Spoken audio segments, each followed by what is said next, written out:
Hello दोस्तों, good morning. आज हम इस सेशन में कुल 20 इतिहास के प्रश्न करवाने वाले हैं। देखिए, इस प्रश्न से संबंधित दूसरा टॉपिक भी हम लेंगे जिसको आप ध्यानपूर्वक समझेंगे। देखिए, इस चैप्टर का नाम है हिंद चीन में राष्ट्रवादी आंदोलन। सबसे पहले दोस्त समझते हैं हिंद चीन। हिंद चीन के अंतर्गत 3 देश आते हैं। हिंद चीन के अंतर्गत कौन कौन से देश आते हैं? तो दोस्त, एक आते हैं लाओस, यानी एक लाओस, दूसरा कंबोडिया और दूसरा कंबोडिया और तीसरा वियतनाम। तो हिंद चीन के अंतर्गत कितने देश आते हैं दोस्त? 3 देश, लाओस, कंबोडिया और वियतनाम। अब चलिए हम बढ़ते हैं 1 नंबर प्रश्न की ओर। 1 नंबर प्रश्न क्या कह रहा है दोस्त? कह रहा अंकोर वाट का मंदिर कहाँ स्थित है? देखिए, अंकोर वाट का मंदिर जो स्थित है वह कंबोडिया में स्थित है। कहाँ स्थित है दोस्त? कंबोडिया में स्थित है अंकोर वाट का मंदिर। देखिए, अंकोर वाट के मंदिर की जब चर्चा चला है, कंबोडिया में स्थित है। तो देखिए, कंबोडिया की राजधानी कहाँ है? नामपेन। यानी कंबोडिया की राजधानी कहाँ है? नामपेन। तो आप समझ रहे हैं दोस्त, अंकोर वाट की मंदिर कंबोडिया में है। कंबोडिया की राजधानी कहाँ है? नामपेन। अब समझते हैं कि अंकोर वाट के ये जो मंदिर है ये हिंदू देवता का मंदिर है। कौन सी देवता का मंदिर है? हिंदू देवता का मंदिर है। और इसमें भगवान विष्णु की प्रतिमा है। कौन सी भगवान?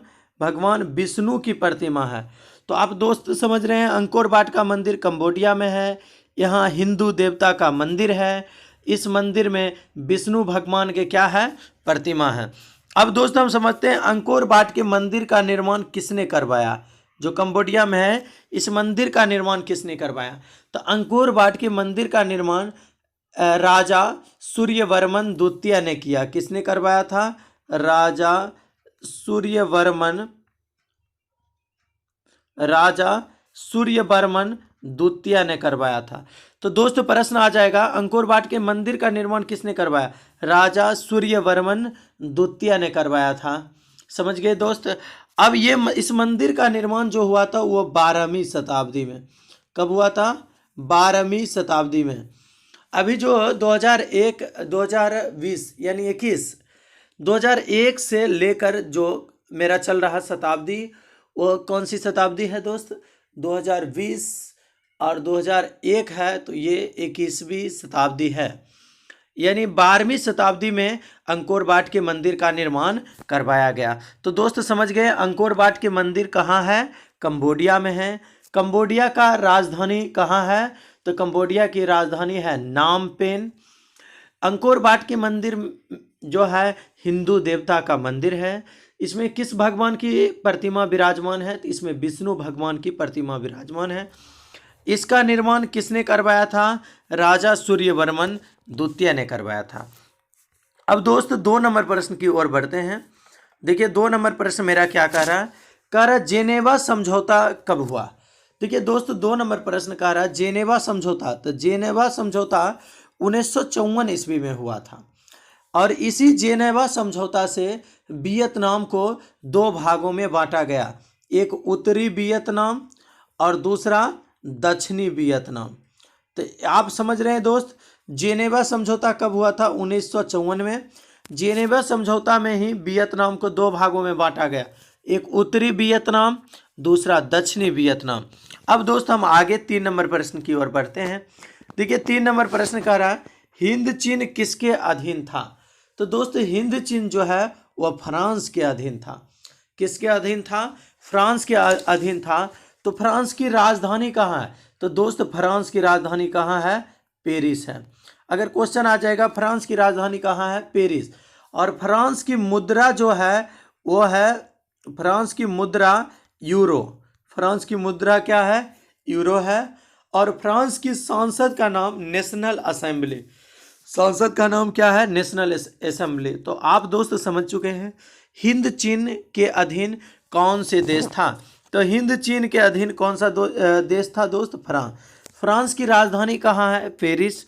और फ्रांस का राष्ट्रीय मुद्रा क्या है? यूरो। और फ्रांस के सांसद का नाम क्या है? National assembly. अब दोस्त हम 4 नंबर प्रश्न की ओर बढ़ते हैं। देखिए 4 नंबर प्रश्न क्या कह रहा है दोस्त, कह रहा है हिंद चीन।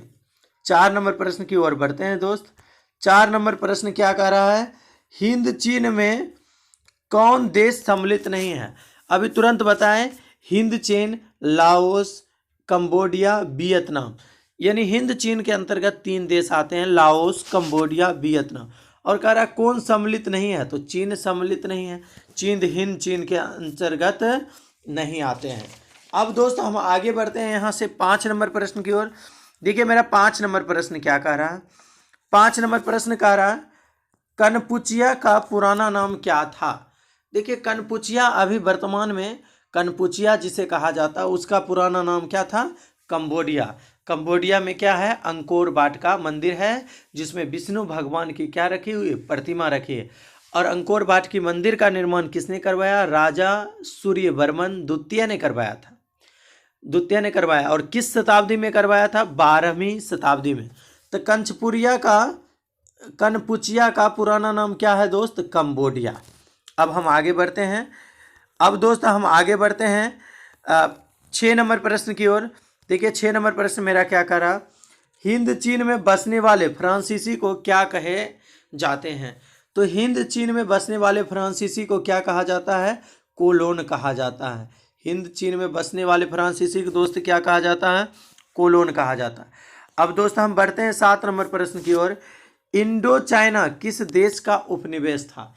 जैसे भारत अंग्रेजों का क्या था, उपनिवेश था। भारत अंग्रेजों का लगभग 250 वर्षों तक क्या रहा, भारत अंग्रेजों के अधीन रहा, यानी अंग्रेजों का उपनिवेश रहा। इंडो चाइना किस देश का उपनिवेश था। देखिए इंडो चाइना जो है वो फ्रांस का उपनिवेश था। कहाँ का उपनिवेश था, फ्रांस। और फ्रांस की राजधानी कहाँ है दोस्त, फ्रांस की राजधानी पेरिस। अब दोस्त हम आगे बढ़ते हैं, आगे हम बढ़ते हैं 8 नंबर प्रश्न की ओर। हो ची मिन का शाब्दिक अर्थ क्या होता है। देखिए हो ची मिन का शाब्दिक अर्थ होता है पथ प्रदर्शक। पथ प्रदर्शक मतलब कि कदम रुक नहीं सकता है, आगे बढ़ने वाली बात हो सकता है, पथ प्रदर्शक। अब दोस्त हम यहाँ से बढ़ते हैं 9 नंबर प्रश्न की ओर। 9 नंबर प्रश्न मेरा क्या कह रहा है, लाल खमेर सेना का गठन किसने किया था। तो देखिए लाल खमेर सेना का गठन सिहानुक ने किया था। किसने किया था, सिहानुक ने किया था। अब दोस्त हम आगे बढ़ते हैं 10 नंबर प्रश्न की ओर।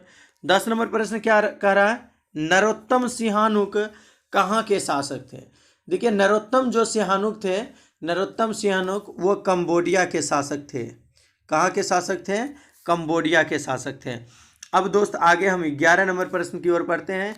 यहाँ 11 नंबर प्रश्न में बुक का नाम दिया गया है the history of the loss of Vietnam के लेखक किसने लिखा, यानी the history of loss of Vietnam किसने लिखा। तो ये the history of loss of Vietnam के लेखक फान बोई चाउ है। किसने है, फान बोई चाउ है। और देखिए फान बोई चाउ ने 1903 ईस्वी में, कब, 1903 ईस्वी में फान बोई चाउ ने 1930 ईस्वी में दुई तान होई नामक एक क्रांतिकारी संगठन की स्थापना की। यानी दुई तान होई, यही फान बोई चाउ ने दुई तान होई नामक, दुई तान होई, तो यही the history of the loss of Vietnam के लेखक फान बोई चाउ हैं। और 1903 ईस्वी में फान बोई चाउ ने दुई तान हुई नामक एक क्रांतिकारी संगठन की स्थापना की। और दुई तान हुई नामक कैसा संगठन था, एक क्रांतिकारी संगठन था। और इसके नेता कौन थे, कुआंग थे। अब दोस्त हम आगे बढ़ते हैं 11 नंबर प्रश्न की ओर। देखिए 11 नंबर प्रश्न लॉन्ग क्वेश्चन के दृष्टि से भी बहुत महत्वपूर्ण है। माइली गांव की घटना कहाँ हुई थी। देखिए माइली गांव जो है, जब जेनेवा समझौता हुआ था 1954 ईस्वी में, उसी समय वियतनाम को 2 भागों में बांटा गया, उत्तरी वियतनाम और दक्षिणी वियतनाम। उत्तरी वियतनाम और दक्षिणी वियतनाम। वही माइली गांव जो है वो कहाँ का गांव है, तो माइली गांव एक दक्षिणी वियतनाम का एक गांव है। किस वियतनाम के? दक्षिणी वियतनाम का। माइली गांव की घटना पूरे विश्व में निंदनीय हुआ था और माइली गांव जो है वह दक्षिणी वियतनाम में है। तो अब दोस्त इसको समझते हैं माइली गांव के बारे में। देखिए माइली गांव हत्याकांड के श्रेय वो अमेरिका को जाता है। अमेरिका के सैनिकों ने माइली गांव पर आक्रमण कर दिया था और यहाँ के पुरुषों को मार दिया था और महिलाओं और बच्चियों के साथ लगातार सामूहिक बलात्कार किया था सैनिकों ने। और उसी में एक बूढ़े व्यक्ति लाश के प्रति क्या हो गए थे? दब गए थे, जो इस घटना का उजागर किए थे। तो आप समझ गए, कहेगा माइली गांव की घटना या पर टिप्पणी लिखे, तो आप आराम से बता सकते हैं। अब दोस्तों हम 13 नंबर प्रश्न की ओर बढ़ते हैं। देखिए 13 नंबर प्रश्न क्या कह रहा है? वियतनाम का एकीकरण कब हुआ? तो दोस्त वियतनाम का एकीकरण जो है 1975 ईस्वी में हुआ था। कब हुआ था? 1975 ईस्वी में। अब आगे दोस्त हम 14 नंबर प्रश्न की ओर बढ़ते हैं। देखिए 14 नंबर प्रश्न कह रहा है बाओ दाई कहाँ का शासक था? देखिए बाओ दाई जो था दक्षिणी वियतनाम का शासक था और दक्षिणी वियतनाम का ही एक माइली गांव था। अब दोस्त हम आगे बढ़ते हैं 15 नंबर प्रश्न की ओर। हुआ आंदोलन के नेता कौन थे? देखिए हुआ आंदोलन के नेता हुइंग फूसो थे। कौन थे दोस्त? हुइंग फूसो। हुआ आंदोलन के नेता हुइंग फूसो थे और यह आंदोलन क्रांतिकारी धार्मिक आंदोलन थे। यानी हुआ आंदोलन किस प्रकार के आंदोलन था? क्रांतिकारी धार्मिक आंदोलन था। क्रांतिकारी धार्मिक आंदोलन था और यह आंदोलन 1939 ईस्वी में प्रारंभ हुआ था। कब प्रारंभ हुआ था? 1939 ईस्वी में प्रारंभ हुआ था। इस आंदोलन में आत्मदाह तक भी शामिल था। तो आप समझ गए हुआ आंदोलन के प्रणेता कौन थे? हुइंग फूसो। यह आंदोलन किस प्रकार का आंदोलन था? क्रांतिकारी धार्मिक आंदोलन था। यह आंदोलन की शुरुआत कब हुआ था? 1939 ईस्वी में। अब दोस्त हम आगे 16 नंबर प्रश्न की ओर बढ़ते हैं। देखिए 16 नंबर प्रश्न क्या कह रहा है दोस्त? 16 नंबर प्रश्न क्या कह रहा है? लियांग किचाओ कौन था? देखिए लियांग किचाओ जो था वह चीनी सुधारक था। कौन था? चीनी सुधारक था। अब दोस्त हम आगे बढ़ते हैं 17 नंबर प्रश्न की ओर। 17 नंबर प्रश्न क्या कह रहा है दोस्त? 17 नंबर प्रश्न देखिए 17 नंबर प्रश्न क्या कह रहा है? वियतनाम की जनता का सबसे महान नेता कौन था? देखिए वियतनाम के जनता का सबसे महान नेता, यानी वियतनाम के जनता के सबसे महान नेता था हो ची मिन। कौन थे? हो ची मिन थे। वियतनाम की जनता का सबसे महान नेता था हो ची मिन था। अब देखिए हो ची मिन यानी वियतनामी राष्ट्रीय जनक, वियतनामी राष्ट्रीयता के जनक भी इसी को कहा जाता है, हो ची मिन को। अब दोस्त 18 नंबर प्रश्न की ओर बढ़ते हैं। देखिए 18 नंबर प्रश्न क्या कर रहा है? जेनेवा समझौता में किस देश को दो भागों में बांटा गया? पहले ही पता है जेनेवा समझौता के अंतर्गत जेनेवा समझौता में वियतनाम को दो भागों में बांटा गया। एक इसका भाग था उत्तरी वियतनाम और दूसरा भाग क्या है दोस्त? दक्षिणी वियतनाम। यानी जेनेवा समझौता में वियतनाम को दो भागों में बांटा गया, एक उत्तरी वियतनाम और दूसरा दक्षिणी वियतनाम। अब दोस्त 19 नंबर प्रश्न की ओर बढ़ते हैं। देखिए 19 नंबर प्रश्न का रहा वियतनाम लोकतांत्रिक गणराज्य की स्थापना किस वर्ष हुई? वियतनाम में जो है लोकतांत्रिक गणराज्य की स्थापना जो है 1945 में हुआ था। कब हुआ था? 1945 में। और दोस्त भारत कब आज़ाद हुआ था? 1947 में। तो देखिए यहाँ पर 45 के बाद एक वर्ष बाद यानी 6 मार्च 1946 के 6 मार्च 1946 के 6 मार्च 1946 के 6 मार्च 1946 के हनोई समझौता हुआ। यानी वियतनाम लोकतांत्रिक गणराज्य की स्थापना कब हुआ था? 1945 में और 1946 में हनोई समझौता हुआ था 6 मार्च 1946 में। अब दोस्त 20 नंबर प्रश्न की ओर बढ़ते हैं। देखिए 20 नंबर प्रश्न क्या कह रहा है? अनामी दल की स्थापना किसने की थी? अनामी दल की स्थापना ओनग्युएन आई ने किया था। ओनग्युएन आई ने किया था। किस दल के संस्थापना? अनामी दल के स्थापना। तो दोस्त आपको विश्वास है कि आप 20 में 20 प्रश्न के अच्छे तरह से जवाब दिए होंगे और पूरा विश्वास है। चलिए तब तक के लिए बाय बाय।